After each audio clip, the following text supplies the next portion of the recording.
Joined here from the Republican Jewish Coalition Summit by the RJC National Chairman, Senator Noam Coleman. Thanks so much for taking the time here. It's a great pleasure to be with you, and let me just give a shout out and a thank you to JNS. We think you're doing an incredible service. It's tough to, at times, get information out that you think is fair, that is unbiased, that it just is what it is, and you just do a good job of focusing on issues that are important, certainly to the Jewish people, and in these times, that is more important than ever. We appreciate that. Early Saturday here, the RJC Summit, the full spectrum of presidential candidates on the Republican ticket this year. What are your thoughts coming away after their speeches? Well, as was said, any one of them is better than Joe Biden.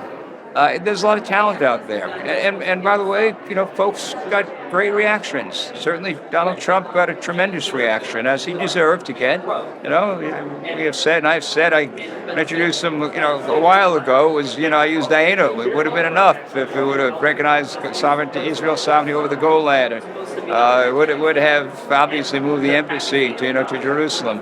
But Nick Haley got a great reception, and just across the board, Ron DeSantis got a great reception. So there's a lot of talent out there, and I think the country is ready for change. And clearly, we're here under the most, emotionally challenging circumstance. This is a difficult time for the Jewish people. Everybody in that room, either if they don't know somebody, and most probably do, who's in Israel, that just by being a Jew and what they're seeing around this country, the rise of anti-Semitism, at the same time Jews being slaughtered, the greatest loss of Jewish devastations of Jewish life since the Holocaust. This is a very challenging time, and so we're here together, and I think that was important to be together now, and we heard from great leaders who are offering hope for our future, and also offering a very clear vision of unquestionable support for Israel to do what it must do to rid the evil of Hamas and have a brighter future for all. We have seen over the last couple of election cycles, Republicans starting to make gains in the Jewish community, noticeable gains in terms of turning those votes around. What is the plan on building on that momentum heading into 2024? Well, kind of on two levels.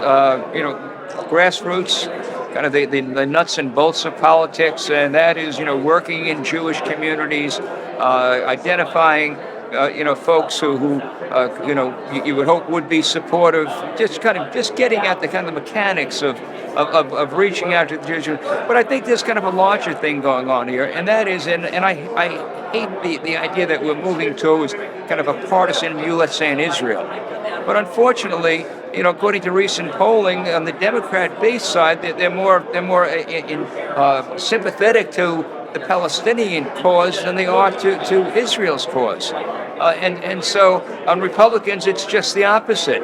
I said, if you say that I stand with Israel, it's an applause line at a Republican gathering. It's not an applause line at a Democrat gathering. So I think as the question of Israel's survival becomes more to the fore, I hope that more Jews will care about that and then be supportive of those candidates that are unquestionable in their support of Israel, as we are. And so I think we're moving in the right direction. I think there were many American Jews who really didn't care about Israel. It wasn't on their mind. I think they have to now, because they got in their kishka, in their gut. They got to know, that they'd be dead because they were a Jew, if they were near Gaza. And if Hamas was lived by the Canadian border, we'd be dead here. I'm Minnesota. I'm right by that border. Okay, so I think I'm hopeful that there's a greater awakening of the importance, by the way, of the Jewish state. I'm hopeful that there's a greater awakening due to high inflation, due to people feeling that the economy is not moving in their direction, public confidence and in the right direction, wrong direction. Clearly, it's underwater. I think Biden president himself, his ratings are kind of in the tank. So I think there's great opportunity for Jews who care not just about Israel, but we're the Republican Jewish Coalition. We care about economic opportunity. We care about energy independence. We care about lower inflation. We care about quality schools. Again, most important, by the way, we care about public safety. Democrat-led administrations in cities across this country, crime is just rampant.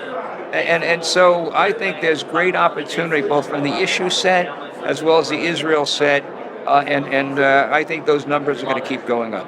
I want to ask you about that because you said that Israel is an automatic applause line at a Republican meeting as opposed to a Democratic meeting. But it's not all about Israel. It's about American Jewry as well. And we've heard Donald Trump, who has pro-Israel bona fides out the wazoo, often make trope-like comments about American Jewry. We've heard Ron DeSantis, incredibly pro-Israel governor, but neo-Nazis have found a comfort zone there in Florida. What is that kind of balance between wanting a pro-Israel candidate but also wanting somebody who has American Jewry's back at the same time? So I think you got to be distinguished between, just a simple comment that someone makes versus the record of what they've done. So Ron DeSantis is his actions are pretty clear, okay, and he's not going to tolerate Jew hate, okay, in his campuses in Florida, right? Donald Trump, says a number of things that you kind of scratch your head. What the heck did you say? But his actions, in terms of fighting anti-Semitism, and obviously we talked about support for Israel. So I think you got to be real careful to kind of lump up, because you've got some, far right folks, supporting Ron DeSantis. That doesn't define Ron DeSantis, right? And so, look at what people have done. We always say, they judge people by their deeds rather than just their words. So every word may not be perfect, but I look at the record of Ron DeSantis in terms of standing up for the Jewish community in Florida, in terms of fighting anti-Semitism, and I think it's as sterling as you can get. And I think Donald Trump's actions, both in regard to both Israel and also things that are important to the Jewish community domestically, have also been sterling. On occasion, he says things that, let's face it, even I scratch my head and said, "Why'd you say that?" I want to move on.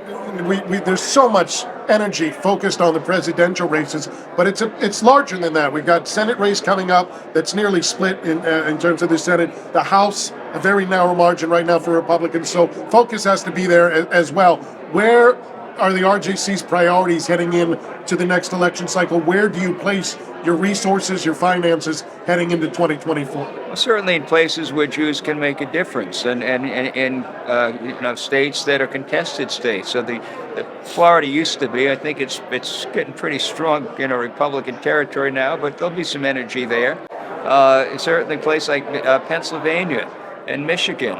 We have a Senate seat in Pennsylvania. A candidate just declared, Dave McCormick, well respected, in the Jewish community, and we think we have a shot at that seat. We're Republicans are confident about taking back the Senate in the next election. There's a one seat. Democrats have one seat advantage, but you look at Montana, you look at West Virginia, you look at Ohio. Those are states in which Republicans feel pretty good about their chances. So we'll be involved in Ohio. And then you can extend the map in places like Michigan, places like Pennsylvania, where Jews will make a difference. Probably, maybe even Arizona. And so, you got to hunt where the ducks are, right? And for us, those are in communities where they're close states and they can make a difference. And then certainly in House races, we'll be doing the same. In areas, even by the way, Republicans have made great gains in New York in the last cycle. We do extraordinarily well with the Orthodox community. We've got to do a little bit better with the conservative and the Reform Jews in order to kind of make the difference we'd like to make. So what is the strategy in order to make that happen?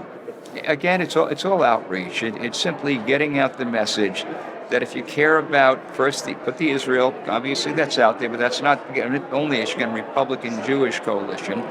But if you care about inflation, if you care about public safety, if you care about high taxes, care about overregulation, if you care about supporting entrepreneurship, then you should be kind of on our team. And so we just need to get the message out. And I think if we get the message out, we're going to find a receptive audience.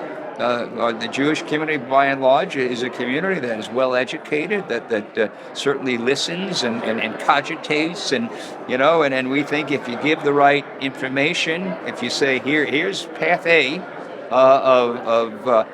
to fund the police, of higher taxes, of more regulation, to not support of Israel, and here that's the Democrats. On the Republican side, you're talking about not supporting law enforcement, lowering inflation, and by the way, energy.